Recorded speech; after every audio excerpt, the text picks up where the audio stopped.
পুত্র আমার পুত্র রঘুকে দিয়ে আগামীকালকে আমার গোপীনাথের সেবা দিয়ে আস্তে আস্তে আস্তে ভক্তগণ। তো বাচ্চা ছেলে 12 বছর বয়স, 5 বছর বয়স, সে আর সেবা বুঝা কি জানে। মা কিছু অন্ন দিয়ে বললেন, যা বাবা গোপীনাথের মন্দিরে গিয়ে তুই গোপীনাথকে সেবা দে।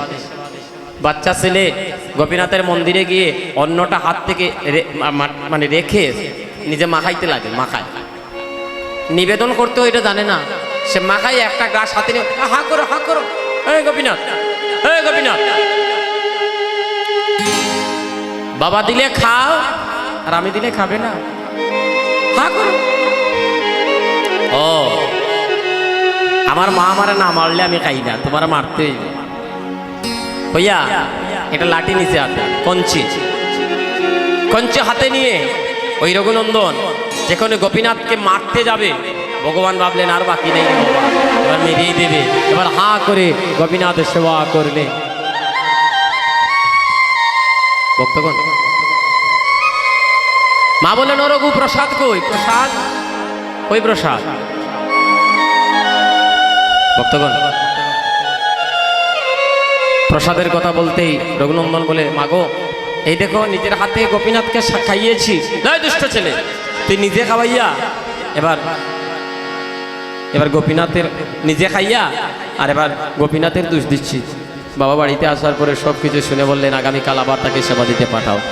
আজকের মা অন্ন নয়, কয়টা নাড়ু দিয়ে দিলেন। প্রত্যেক দিন তো প্রভুকে একটু ভিন্নভাবে আপনারা তো কেউ একদিন একটু আপেল দে, কেউ একটু আঙুর দে, কেউ একটু অন্ন দে, এইভাবে।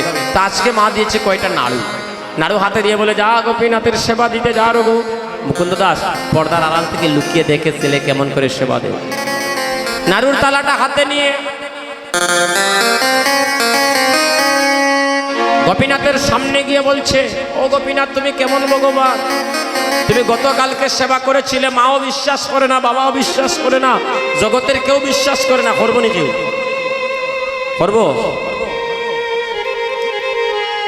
করবো নি কেউ? তো ভক্তগণ, কেউ করবেন। এবার নয়নের জলে বুক বাসি নাড়ুটা হাতে নিয়ে বলছে, ও গোপীনাথ, নাড়ু খা গোপীনাথ, নাড়ু খা গোপীনাথ, নাড়ু খা ও গোপীনাথ, নাড়ু খা ও গোপীনাথ, নাড়ু খা গোপীনাথ, নাড়ু ও গোপীনাথ, উলুর ধনে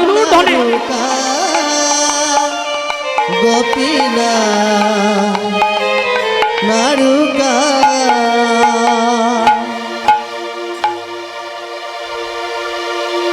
আমি আগেই বলেছি, ভগবান একটা জায়গায় তো দুর্বল, ভক্তের নয়নের জল। রঘুনন্দন যখন নয়নের জলে বুক বাসিয়ে কেঁদে কেঁদে নাড়ুটা বাড়িয়ে দিয়েছে, ওই কাষ্ঠের মূর্তি ভগবান রঘুনন্দনের হাত থেকে কেড়ে এনে ওই গোপীনাথ কি করছে, ওই নাড়ুটা খেতে লেগেছে। অর্ধেক নাড়ু খেয়েছেন, সঙ্গে সঙ্গে মুকুন্দ দাস ঠাকুর ঘরে প্রবেশ করেছে। যেই মুহূর্তে প্রবেশ করেছে, সেবাটা বন্ধ হয়ে গেল, পাষাণ হয়ে গেছে নাড়ুটা। বাবা হয়ে সেবা দেখতে পারলেন না। বাবা নয়নের জলে বুক বাসিয়ে কাঁদছেন। নিজের 5 বছরের ছেলের শরীরে লুটিয়ে পড়ে চরণ ধরে বলছেন, ও রঘু, রঘুরে, রঘু, সারাটা জনম এই দুইটি হাত দিয়ে তো গোবিন্দ সেবা করলাম, আমার গোপীনাথের সেবা করলাম, একদিনও তো আমার হাতে খাইল না। বাবা তুই কি মন্ত্র জানিস? কোন মন্ত্রের বলে যে আমার ছেলে হয়ে তুই গোপীনাথকে সেবা করালি? রঘুরে, তুই তো প্রভুর ভক্ত, তুই তো প্রভুর বড় আপনজন, তোর হাতে খায়। আমার গোপীনাথকে তুই একটু নিবেদন করবি তোর বাবার জন্য। তোর বাবার যেদিন অন্তিম কাল আসবে রে, তোর বাবার যেদিন মরণের কাল আসে সেদিন যেন প্রভু আমাকে অন্তত পক্ষে একটি বার যেন কৃপা করে দর্শন দেয়। এই কথা, এই প্রেম, এই ভক্তির কারণে আজকে মহাপ্রভু রঘুনন্দনকে সাজাতে যাচ্ছে। কেমন করে? আহা, আপনে লইলা প্রভু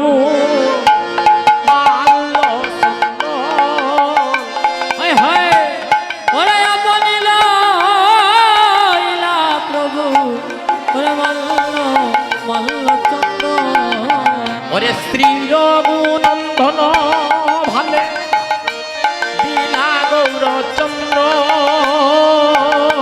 শ্রী রঘুনন্দন ভালে দিলা গৌর চন্দ্র, ওরে কণ্ঠে দিলা প্রসাদী মালা এবার হইয়া আনন্দ। হায় হায় রে কণ্ঠে দিলা প্রসাদ মালা হইয়া আনন্দ। উলুরধ্বনি ভক্তগণ, আজকে রঘুনন্দনকে কিন্তু মহাপ্রভুর গলার মালা দিতে হইবে, কারণ মহাপ্রভু নিজের গলার মালাটা খুলে আপনি, আমার বাবাজি কিন্তু অত্যন্ত ওনার সাথে অনেক জায়গাতে দেখা হয়, উনি খুব রসিক, খুব প্রেমিক, মহাপ্রভুর কৃপা আছে ওনার প্রতি, আর উনি যেখানে কীর্তনে যান আমরা দেখেছি অনেক প্রেম হয়। তো বাবা ওই যে মহাপ্রভুর গলার মালাটা আপনি রঘুনন্দনকে এনে পরিয়ে দিন, কারণ মহাপ্রভু এই যে একটা প্রেম দিয়েছেন আমাদের মধ্যে, একটা শিক্ষা দিয়েছেন। কেন? নিজের গলার মালা খুলে কণ্ঠে দিলা প্রসাদী মালা এবার হইয়া আনন্দ। হায় হায় রে উলুরধ্বনি দিলা প্রসাদ মালা হইয়া আনন্দ। এবার ভালে দিলেন, এবার ভালে দিলে যজ্ঞের ত্রাস, এবার ভালে দিলে যজ্ঞের ত্রাস, এবার ভালে দিলে যজ্ঞের ত্রাস, ওরে পুরাইতে ওরে অবিলাস ভালে দিলেন, উলুরধ্বনি দিয়ে যজ্ঞের ত্রাস, ওরে পুরাইতে মনে আহারে। দিলা, ওরে ভালে দিলা যজ্ঞের ত্রাস, এবার কণ্ঠে দিলেন পুষ্প, এবার কণ্ঠে দিলেন পুষ্পমালা, ওরে চুরাইতে ওই কৃতাব জ্বালা এবার কণ্ঠে দিলেন পুষ্প, জুড়াইতে পিতাম জ্বালা, কণ্ঠে দিলাম প্রসাদী মালা, এবার সাজাইলেন কৃষ্ণদাস, সাজাইলেন কৃষ্ণদাস, এবার সাজাইলেন কৃষ্ণদাস, সাজাইলেন কৃষ্ণদাস, ওরে পুরাইতে ওরে অভিলাষ সাজাইলেন কৃষ্ণদাস, পুরাইতে ওরে অবিলাস সাজাইলেন কৃষ্ণদাস। মহাপ্রভু সাজিয়ে আশীর্বাদ করে বলছে, ও তুমি জন্মে জন্মে ভক্ত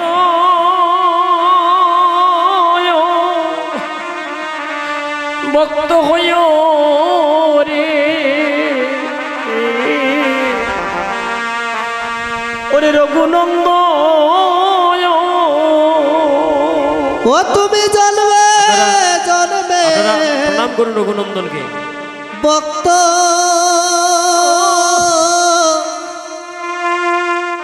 আরে ভক্ত হইয়া রে,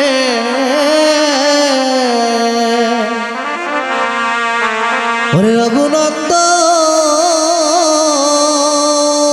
ও তুমি জন্মে জন্মে ভক্ত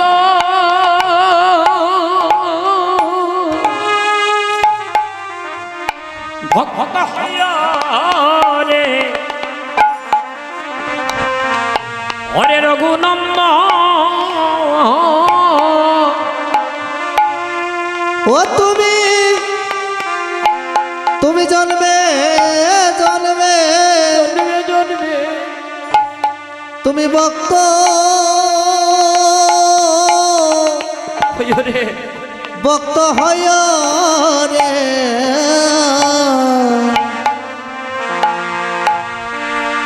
ওরে রঘুনন্দ ওই এমন ছাদের বাজার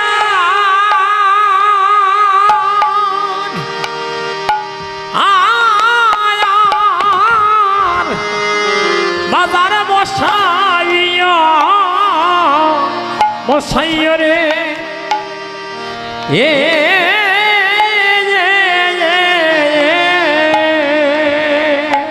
ও এমন এমন চাঁদের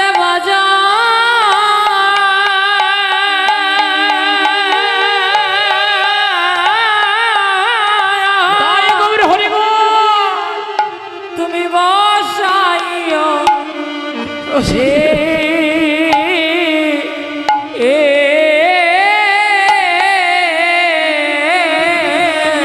ও হাত তুমি জন্মে জন্মে জন্মে ভক্ত ভক্ত হইয়া রে এ আমার আমার রঘুনন্দ ও তুমি জন্মে জন্মে ভক্ত ভক্ত হয় রে রঘুনন্দ হয়ে মন সাদের বাজার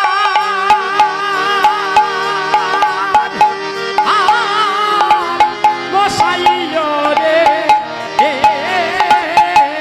ওই এমন চাঁদের বাজার ওই আমার চাঁদের বাজার চাঁদের বাজার হরিব ওই এমন চাঁদের বাজার চাঁদের বাজার চাঁদের বাজার ওরে বসাইও রে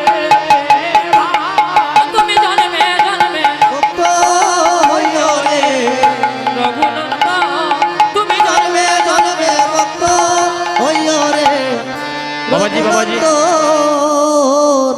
বাবাজি আইন বাবা ঠাকুর এবার মহাপ্রভু নিত্যানন্দ দাদা নয়নের জল দেখে মহাপ্রভু চিন্তা করলেন যে নিতাই দাদা উনি আর বিদায় দেবেন, আমার কাজ আমিই করতে হবে। তাই মহাপ্রভু কি করলেন, গৌরী দাস কীর্তনিয়া এবার গলাতে ধরিয়া গৌরী দাস কীর্তনিয়ার ওরে গলাতে দো রিয়া ভক্তগণ, এই হরিনাম সংকীর্তনে ছোট বড়র ভেদাভেদ নাই।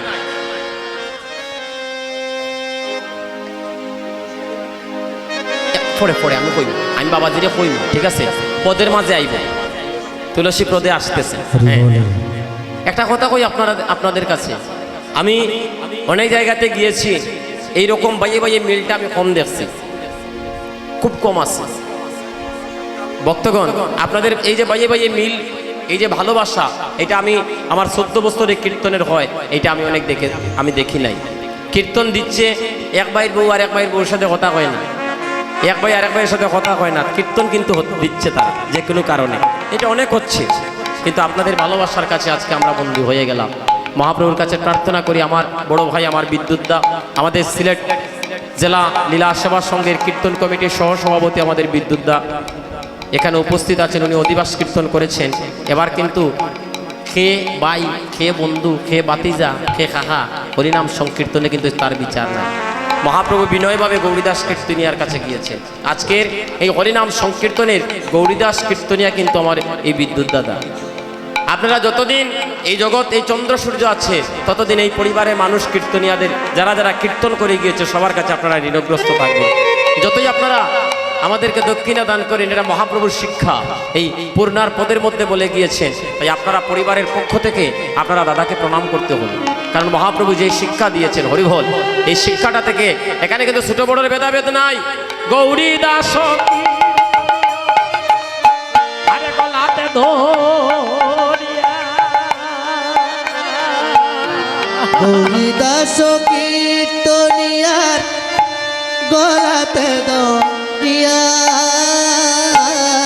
এবার কহিছেন আমার মহাপ্রভু কাঁদিয়া কাঁদিয়া, ওরে কহিছেন মহাপ্রভু কাঁদিয়া কাঁদিয়া, ওরে যে আনন্দ দিলাই রে গৌরী এই নাম সংকীর্তনে, ওরে যে যে আনন্দ দিলাই গৌরী নাম সংকীর্তনে।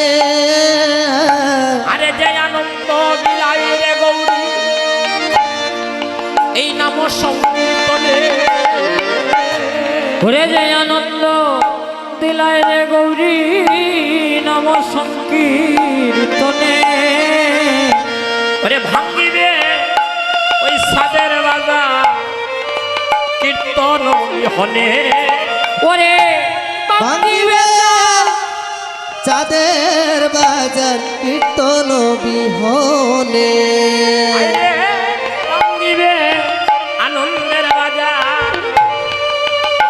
কীর্তন ওরে বাঙ্গিবে চাঁদের বাজার কীর্তন হলে। ও গৌরী দাস, তুমি আমার রসজ্ঞ কীর্তনিয়া ভক্ত কর, তুমি যে একদিবা একৃষি আমাকে কীর্তন শুনিয়ে যে আনন্দ দিয়েছ, তার জন্য তোমার কাছে আমরা চিরজীবন ঋণগ্রস্ত। গৌরীদাস, গৌরীদাস তুমি পূর্ণা কীর্তন শুরু করো, মহাপ্রভু আদেশ দিয়েছে গৌরীদাসকে। আহা, পূর্ণা কীর্তন শুরু করার জন্য বলছে। এমন সময় মহাপ্রভু রঘুনন্দনকে ডাক দিলেন, 64 মহাদয়ালু আরো যত ভক্তগণ, 64 মহান দয়ার যত ভক্ত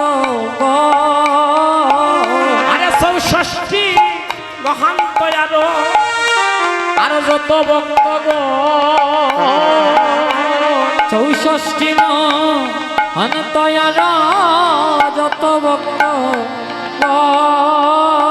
ওরে তার মধ্যে আমার নরহরি শ্রী রঘুনন্দ, ওরে তার মধ্যে নর হরি শ্রী রঘুনন্দ, হায় হায় রে তার মধ্যে আমার নরহরি শ্রী রঘুনন্দ, হায় রে তার মধ্যে নর হরি শ্রী রঘুনন্দ। ওই এবার আপনে গায়েন প্রভু ওরে লইয়া ভক্তগণ, আপনি গায়েন প্রভু লইয়া ভক্তগণ। এবার আপনে লইলা প্রভু আমার মাল্য চন্দ, এবার আপনি লইলা প্রভু মাল্য চন্দ্র। ভক্তগণ এবার রঘুনন্দনকে মহাপ্রভু সাজানোর জন্য আসতেছে, কৃষ্ণ দাস বানাবে। আপনি একটু দাঁড়াই যাই,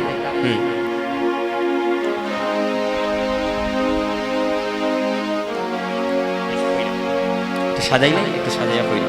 তো ভক্তগণ আজকে মহাপ্রভু নিজের হাতে, এতদিন ভক্তরা রঘুনন্দনকে সাজিয়ে দিয়েছে, মহাপ্রভুকে নিজের হাতে সাজিয়ে দিয়েছে।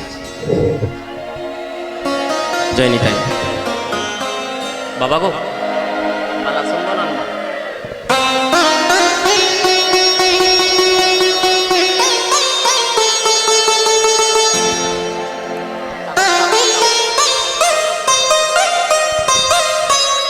ভক্তগণ